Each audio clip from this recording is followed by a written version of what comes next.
Hey guys, welcome back to Strikes and Strangles. We just got home from training this evening and we have some exciting news. One of our South African boys is going to be fighting in Canada as well. Calvin, do you want to tell us who it is?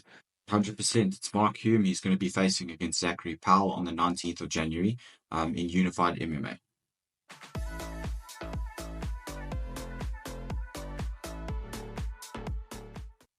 Okay, guys, so for those South Africans who are watching, if you don't know who Mark Hulme is, here's what Cameron Simon has to say about it. Calvin, do you want to bring up the clip? Okay, ready? Let's have a Mark listen. Yeah. Hulme is the biggest welterweights in the world. Okay, that's I'm also pretty convinced. Great story. Made like if people ask me what's the highlight of your trip, it's Okay. not the fight, it's not the win, it's Mark Hulme ragdolling Check out Chris the looks. Curtis Hey, are at you Extreme starting Couture. beef again? He's Hey, no. he ragdolled him, and I'm not starting any Not beef. starting I'm beef. just saying the facts. Yes. Facts. Just facts. I believe it. Facts. Just But- facts. So that's a little clip from Cameron Simon's podcast, the MSP Show. You can subscribe to that. We'll leave the link in the description below so you can find some more content as well. So yeah, that's what Cameron has to say. Let's introduce Mark a little bit better. He's the current EFC welterweight champion, having just defended his title in December. He trains out of CRT MMA or CRT Performance Institute. Sorry guys for getting that wrong.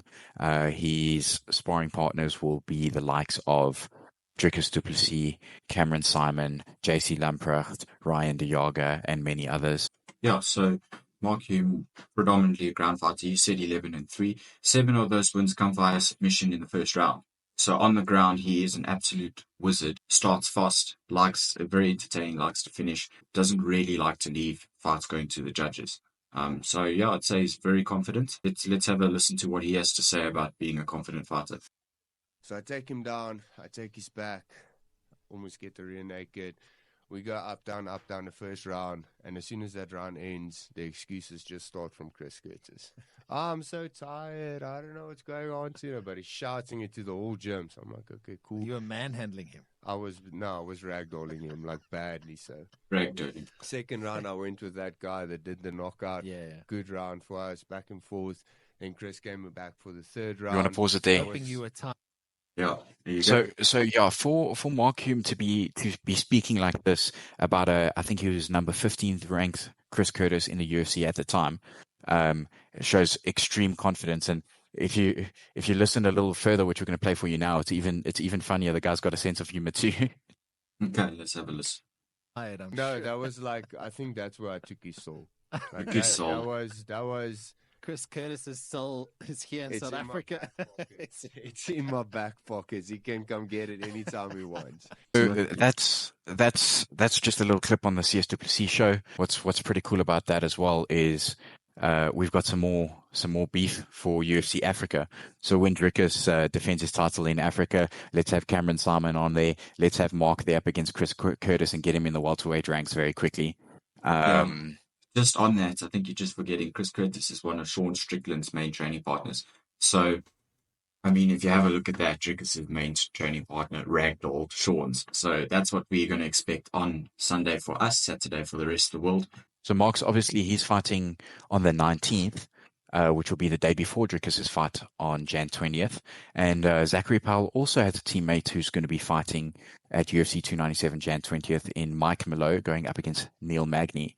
So Zachary does have access to UFC fighters as well, and I'm sure he'll be sparring and helping them prep for that as well.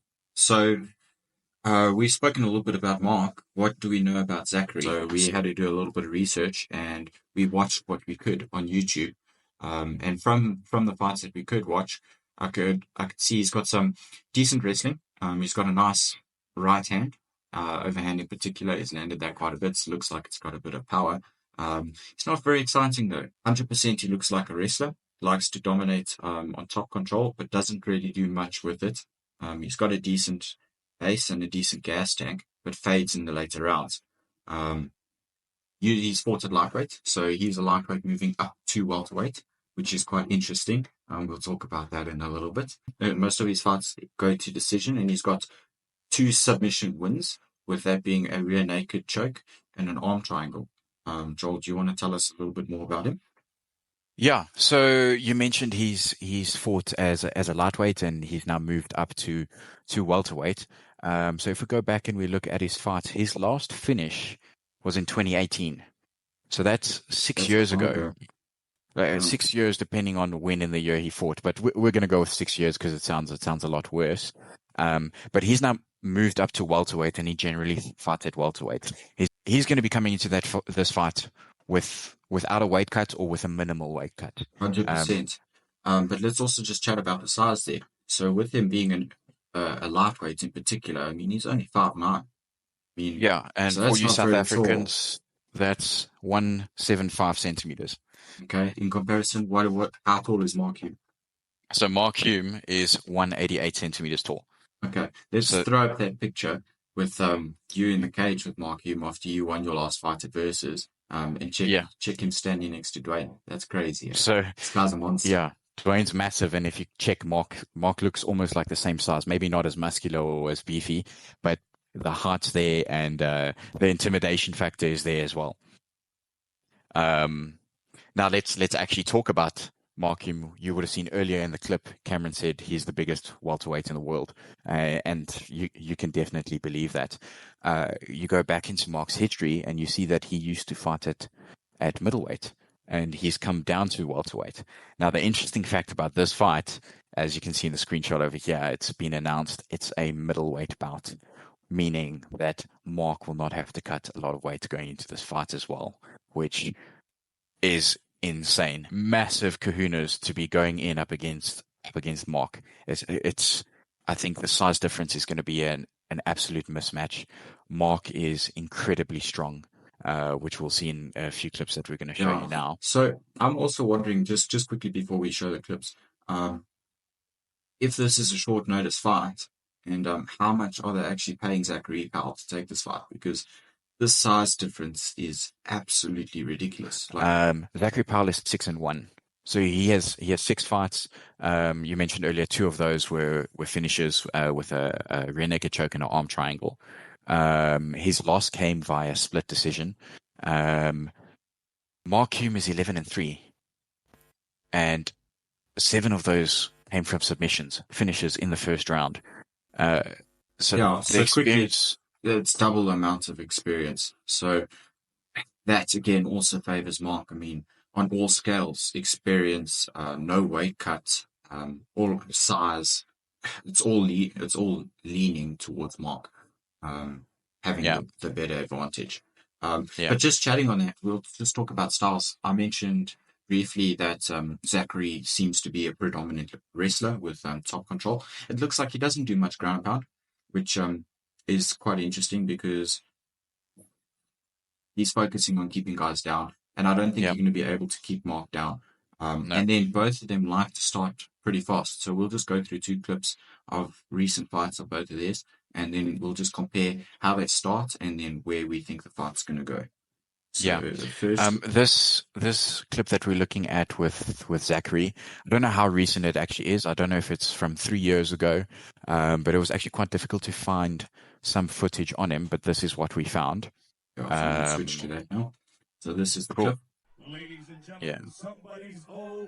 So Zachary is going to be flying out from the right, and I say flying out, you're about to see when they get going, it's go time.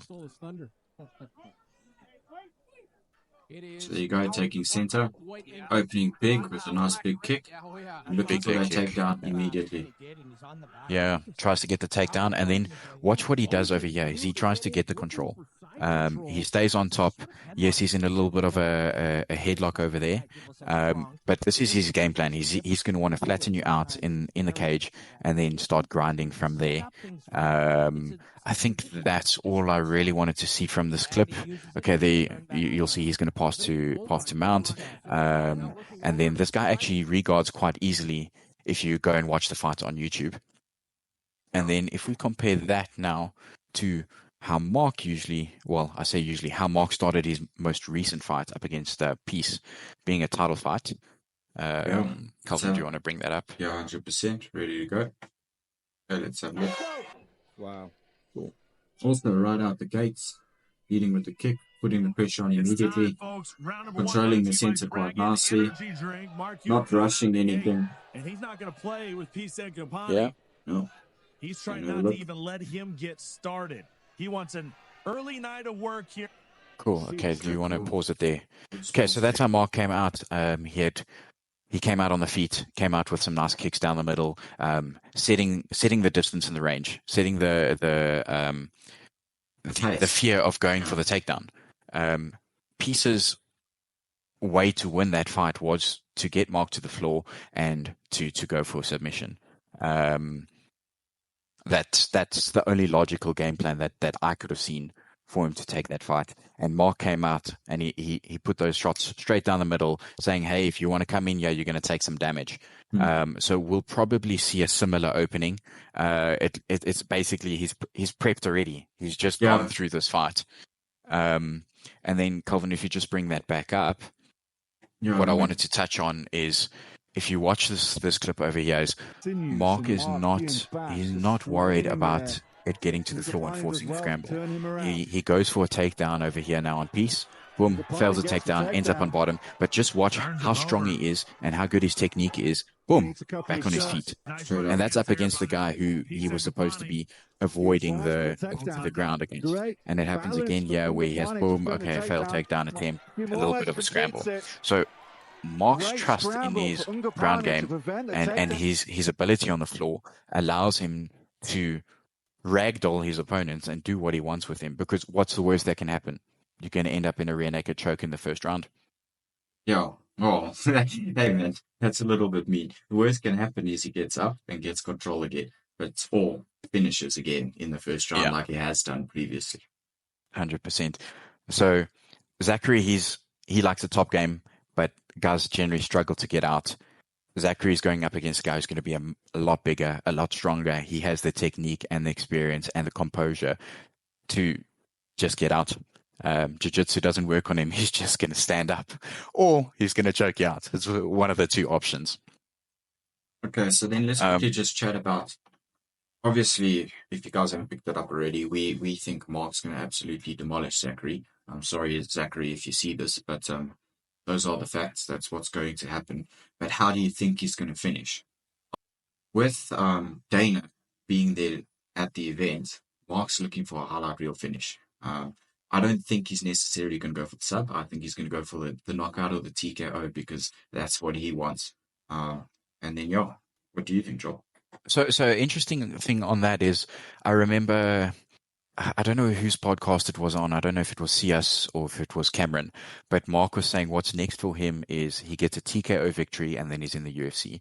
And I went back and I was thinking, why does he need a TKO victory? When I went and I looked at his professional record, that's the one thing he does not have on his professional record just yet. So I think that's the last little checkbox before he now goes and joins the best in the world, which we already know he is the best in the world. He's levels above. He is a very dominant fighter. So I think let's expect the TKO, probably from ground and pound, just to make it all that sweeter. You mentioned Dana is going to be there live. They're recording some sort of thing. We'll put the screenshot up over here where we saw that happening. So Dana is going to be there. The pressure is going to be on Mark. Mark thrives under pressure. He's going to go in there. He's going to impress Dana, and it's not even going to be Dana White Contender Series. It's going to be straight into the UFC. So guys, obviously this fight is now on the 19th of Jan, which is the day before Dricus. And what a way to open the weekend for South Africans. I mean, Mark's going to absolutely smash the guy, give Dricus even more confidence. And we know how CRT guys work. They like fighting on the same weekend, on the same card. Unfortunately, it's not the same card yet. But with Mark securing this win, Dricus is going to have that extra confidence just to go out and absolutely smash it. 100%, 100%. We've seen how well Cameron and Dricus do on the same cards. And yes, what a plus for CRT to have, 2 wins on the same weekend again in Canada, in foreign territory, and again showcasing their skills on the global stage. 100%. So with that, until next time.